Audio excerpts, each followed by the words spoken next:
Welcome to AMA Victoria. My name is Grant Forsyth. I'm the OIR advisor for Doctors in Training.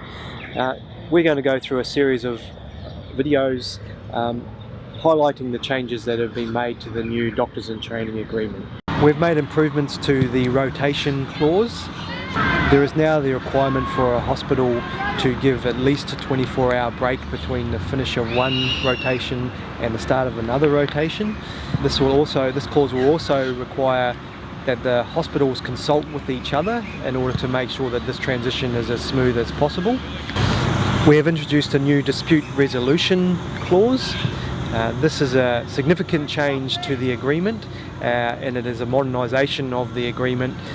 It now will make it much clearer and much simpler on how a doctor should go about raising an issue with their hospital, and make it easier for AMA to enforce the various clauses of this agreement.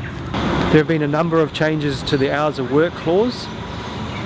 These include a restriction of 16 hours maximum per day for registrars, 48 hours break between night shift and day shift, so coming from a night shift to a day shift, a restriction of the number of night shifts a doctor can work in a row of 7.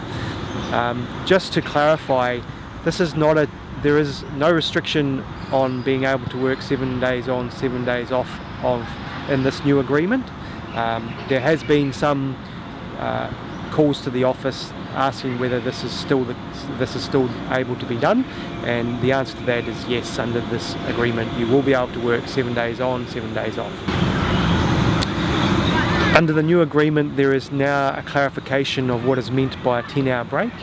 You'll see in the agreement that there are examples now. We haven't changed the wording of the clause, but we have clarified through the examples what is meant by a 10-hour break.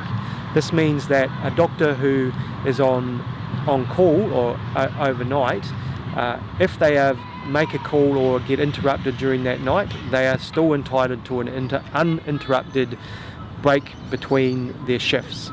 So if you take a call in the middle of the night and you haven't been able to have a 10-hour break in that time, you will be entitled to not go to work until you've received that 10-hour break, and you should not lose any of your pay for that next day. There is also a new workload management clause. This sets out how a doctor or doctors will be able to raise concerns with workload in their department or their health service, and this will allow AMA to be involved in this process, but it sets out what needs to happen in order to get a review of staffing in your department or your hospital. There is also a new union matters clause. This clause gives doctors who are members of ASMOF or AMA the right to paid time to attend meetings if they are in an elected position.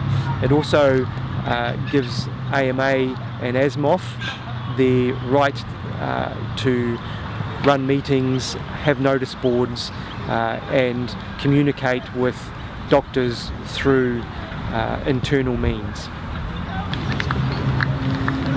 So that concludes the overview of the changes that were made to the agreement. We intend to do a series of videos that will go in more depth into some of the more important changes and give you an understanding of how significant these changes are and how they will impact you in your work. Thanks very much.